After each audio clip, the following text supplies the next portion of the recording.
यहाँ पर लगातार माननीय मुख्यमंत्री के स्तर से और मुख्य सचिव के स्तर से रिव्यू हो रहा है पूरी सिचुएशन का। आज भी क्राइसिस मैनेजमेंट ग्रुप की बैठक सुबह हुई और उसमें भी कुछ निर्णय लिए गए हैं। जो सामान्य स्थिति है कि पॉजिटिव केसेस और टेस्ट के बारे में लोकेश ने बता दिया है।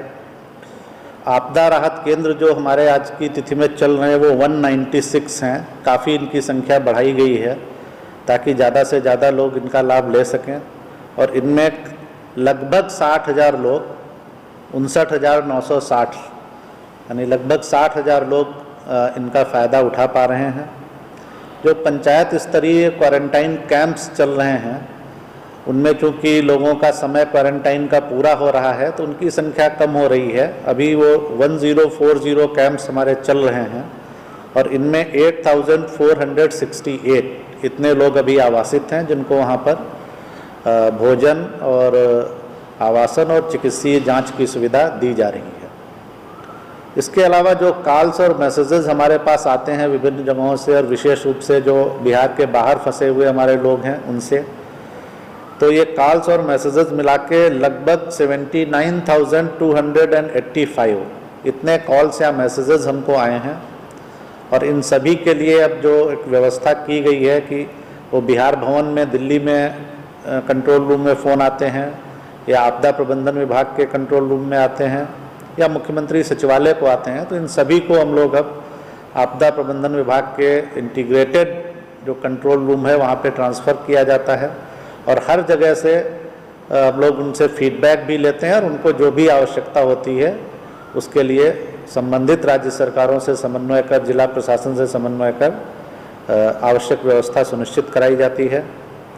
मुख्यमंत्री विशेष सहायता के अंतर्गत अभी तक टोटल जो रजिस्ट्रेशन 16,81,000 16,81,000 इतने लोगों ने अपना रजिस्ट्रेशन करा लिया है और इसमें से अभी तक हम लोगों ने 11,02,000 लोगों को 1,000 रुपये प्रति व्यक्ति की दर से राशि की स्वीकृति कर दी है।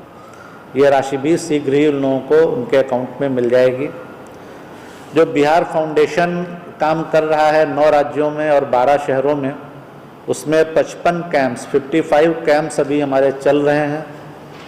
तो अभी तक कुल मिला के जब से ये कार्य शुरू हुआ है लगभग 8.5 लोग 8,50,000 से कुछ अधिक लोगों ने इसका उपयोग किया है, इसका लाभ उठाया है। एक क्वेश्चन आया था ग्रुप में कि पीडीएस डीलर्स पे जो क्या कितने लोगों पे कार्रवाई हुई है, तो मैं बताना चाहूँगा कि हम लोगों को अभी खाद्य एवं उपभोक्ता संरक्षण विभाग ने फिगर दिया है और 151 डीलर्स पर टोटल अभी तक कार्रवाई हुई है। ये कार्रवाई अभी तक जारी है।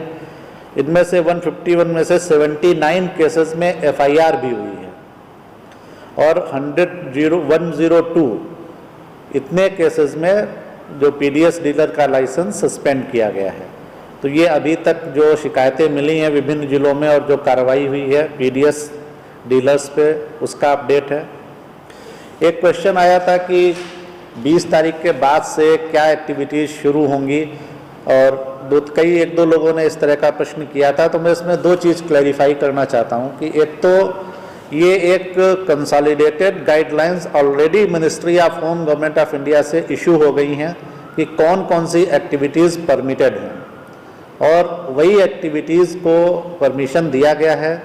और मुख्य रूप से जो मैंने जब पहले भी बताया था कि ग्रामीण क्षेत्रों में ये एक्टिविटीज़ चालू होंगी और उनमें रोजगार सृजन के लिए मनरेगा के अंदर तालाब का जीर्णोद्धार है, जल जीवन हरियाली अभियान के अंतर्गत तालाबों का जीर्णोद्धार, फिर जो हर घर नल का जल और घर तक पक्की गली नालियाँ निश्चय हैं सरकार के, क्योंकि इनमें लोकल लेवल पर काम होता है और यथासंभव उसी पंचायत से हमको श्रमिक भी मिल जाएंगे।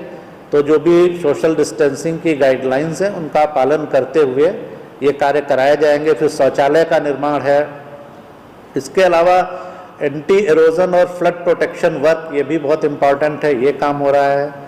और ग्रामीण सड़कों में अगर कुछ काम है और आरसीडी के कुछ वर्क्स हैं, ये काम भी गाइडलाइंस के अंतर्गत ही चालू होंगे। तो इसके बारे में ये डिटेल 15 अप्रैल को गाइडलाइन जो ministry of home government of India से निकली है उसी के अंतर्गत ये कार्य प्रारंभ हो रहे हैं।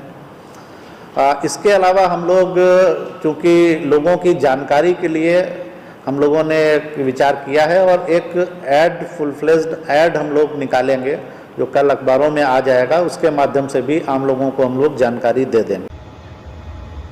इसके अतिरिक्त जो है मैं एक और कांड आप लोगों के संज्ञान में आपकी सूचना में देना चाहता हूँ, जो आप लोगों को ज्ञात भी हुआ होगा, जहानाबाद से संबंधित। जहानाबाद एसपी को सूचना मिली थी कि मखदूमपुर में टेटा ओपी थाना क्षेत्र अंतर्गत एक 15 तारीख को एक सामूहिक भोज का आयोजन किया गया है, जिसमें स्थानीय पुलिस और प्रशासनिक पदाधिकारी कुछ भाग लिए। क्योंकि लॉकडाउन की गाइडलाइंस के तहत इस प्रकार का कोई भी आयोजन प्रतिबंधित है और ये डिजास्टर मैनेजमेंट एक्ट के तहत दंडनीय है, तो इसकी उन्होंने प्रारंभिक जांच की, जिसको सही पाया गया, जिसके आलोक में आज मखदूमपुर थाना कांड संख्या 129/2020 दर्ज भी किया गया है, जिसमें 8 नामजद अभियुक्त हैं और 25-30 अन्य हैं। और इसमें यह बात भी सही पाई गई कि कुछ स्थानीय पुलिस पदाधिकारी और प्रशासनिक पदाधिकारियों ने भी भाग लिया था। एसडीपीओ जहानाबाद, बीडीओ मखदूमपुर और अंचलाधिकारी मखदूमपुर, ये भी उस कांड में अभियुक्त हैं। इनके विरुद्ध गृह विभाग को प्रतिवेदन भी भेजा गया है। अभी तक मेरे लिए है इस संबंध में अभी मेरी तरफ से इतना ही।